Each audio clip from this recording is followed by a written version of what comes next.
Hi കൂട്ടുകാരെ, എല്ലാവർക്കും കഥക്കൂട്ട് ടേഴ്സിലേക്ക് സ്വാഗതം. മഹാഭാരത കഥയിൽ നമുക്ക് കുന്തിദേവിയുടെ കഥ കേൾക്കാം. മഹാഭാരതത്തിലെ ഒരു ഉജ്ജ്വല കഥാപാത്രമാണല്ലോ കുന്തിദേവി.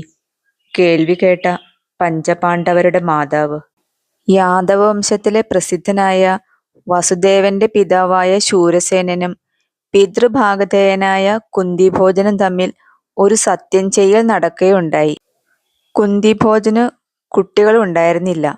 ശൂരസേനൻ പറഞ്ഞു, തനിക്ക് ആദ്യം ഉണ്ടാകുന്നത് ഒരു പുത്രിയാണെങ്കിൽ അത് അങ്ങേക്ക് ദത്ത് തരാം. ശൂരസേനന് ആദ്യമുണ്ടായത് പുത്രിയായിരുന്നു. ആ കുഞ്ഞിനെ കുന്തിഭോജന് ദത്ത് നൽകുകയുണ്ടായി. അവളുടെ പേര് പൃഥ എന്നായിരുന്നു. കുന്തിഭോജന്റെ വളർത്തുമകളായപ്പോൾ അവൾ കുന്തി എന്ന പേരിൽ അറിയപ്പെട്ടു. അതിസുന്ദരിയും സുശീലയുമായിരുന്നു കുന്തി. ഒരു നാൾ ഉഗ്രകോപിയായ ദുർവാസാവ് മഹർഷി കുന്തിഭോജന്റെ കൊട്ടാരത്തിലെത്തി കുറച്ചുനാൾ പാർത്തു. കത്തുന്ന തീയുപോലുള്ള ആ മുനിയെ ശുശ്രൂഷിക്കാൻ കുന്തി എന്ന കുമാരിയെയാണ് രാജാവ് നിയോഗിച്ചത്. ഭയത്തോടും ശ്രദ്ധയോടും കുമാരി ആ ഉഗ്രമായ ചുമതല നിർവഹിച്ചു പോന്നു. ഒരു വർഷം മുഴുവൻ ബാലയായ കുന്തി ദുർവാസാവിനെ പരിചരിച്ചു. ഉറക്കവും വിശ്രമവും അറിയാതെ കളിപ്രായം കടക്കാത്ത ആ ബാലിക മഹർഷിയെ പരിചരിച്ചു. ഒടുവിൽ മഹർഷിക്ക് മടങ്ങിപ്പോകേണ്ട നാൾ വന്നു. തൊഴുതു നിൽക്കുന്ന കന്യകയെ നോക്കി പ്രീതനായ മഹർഷി ഇങ്ങനെ അരുളി ചെയ്തു: രാജപുത്രി, നിന്നിൽ ഞാൻ പ്രസന്നനായിരിക്കുന്നു. ഇതാ ഈ മന്ത്രം പഠിച്ചു കൊള്ളുക. നീ ഇത് ചൊല്ലി വിളിച്ചാൽ ഏത് ദേവനും നിന്റെ അരികിലെത്തും. നിനക്ക് ദേവതുല്യരായ പുത്രന്മാർ അവരിൽ നിന്നുണ്ടാകും. മഹർഷിയുടെ അപ്രീതി ഭയന്ന്, തൻ്റെ വളർത്തച്ഛന് ശാപമേൽക്കുമെന്ന് ഭയന്ന് കുന്തി മഹർഷിയിൽ നിന്ന് ആ മന്ത്രം ഉൾക്കൊണ്ടു.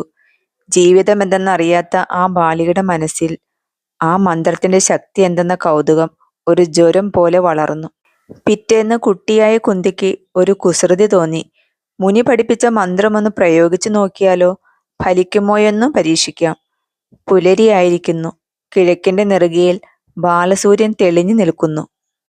ചക്രവാളച്ചെരിവിൽ നിന്നും സൂര്യൻ മേൽപോട്ടുയർന്നു. രശ്മികൾ ക്രമേണ തീക്ഷ്ണമാവാൻ തുടങ്ങി. എങ്കിലും കുന്തിയുടെ കണ്ണുകൾക്ക് അവ പ്രിയങ്കരമായി ശോഭിച്ചു. തന്നിലൊരു ദിവ്യദൃഷ്ടി വിരിയുന്നതായും അവൾ അത്ഭുതത്തോടെ അറിഞ്ഞു. മന്ത്രം ജപിച്ചുകൊണ്ട് സൂര്യദേവനെ ധ്യാനിച്ചു.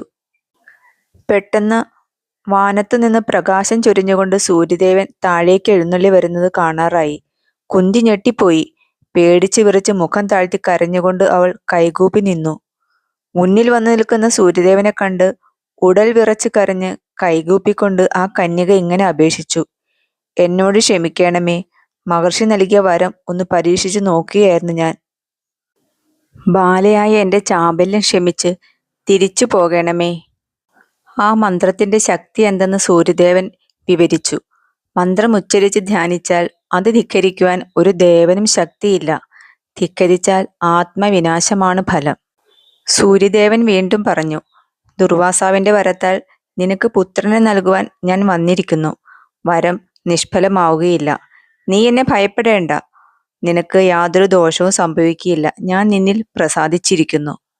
അങ്ങനെ കന്യകയായ കുന്തിക്ക് സൂര്യദേവനിൽ നിന്ന് ഒരു ഉണ്ണി പിറന്നു. ജന്മനാ തന്നെ ദേവശ്രീ കലർന്ന ആ കുഞ്ഞ് പൊന്നിൻ ചട്ടയണിഞ്ഞും സൂര്യാഭയാർന്ന കുണ്ടലങ്ങളാൽ അലങ്കൃതനായും വിളങ്ങി. അപമാനം നിമിത്തം പേടിച്ചരണ്ട കുന്തി ദാസിയുടെ സഹായത്തോടെ ആ കുഞ്ഞിനെ ഒരു ചെറിയ പെട്ടിയിൽ കിടത്തി നദിയിൽ ഒഴുക്കിവിട്ടു.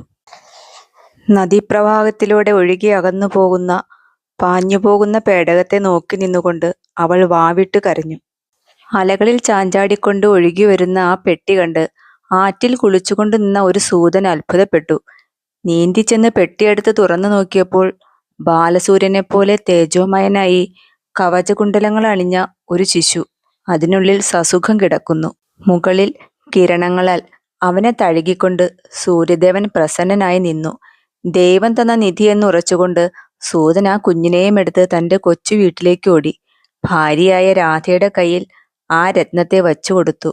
മക്കളില്ലാത്ത ആ ദമ്പതികൾ ആ കുഞ്ഞിനെ ജീവനെപ്പോലെ കരുതി വളർത്തിപ്പോന്നു. കർണൻ എന്ന് അവന് പേരിട്ടു. ഹസ്തിനപുരത്തിൽ സൂതപുത്രനായി ആ സൂര്യപുത്രൻ വളർന്നു വന്നു. ചില വർഷങ്ങൾ അങ്ങനെ കഴിഞ്ഞു. കുന്തി രാജകുമാരിയുടെ വിവാഹം നിശ്ചയിക്കപ്പെട്ടു.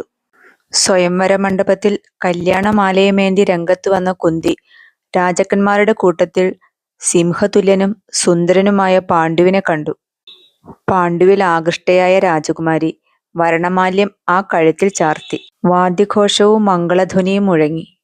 ഇന്ദ്രൻ ശചിയോടൊപ്പം എഴുന്നള്ളുന്നത് പോലെ ഐശ്വര്യപൂർണരായ ആ നവവധൂവരർ ഹസ്തിനപുരിയിലേക്ക് മടങ്ങി. കൂട്ടുകാരെ, നിങ്ങൾക്ക് ഈ കഥ ഇഷ്ടമായോ? ഇഷ്ടമായെങ്കിൽ ഒരു ലൈക്ക് തരണം കേട്ടോ. ഇനി അടുത്ത കഥയുമായി വരുന്നത് വരെ ബൈ.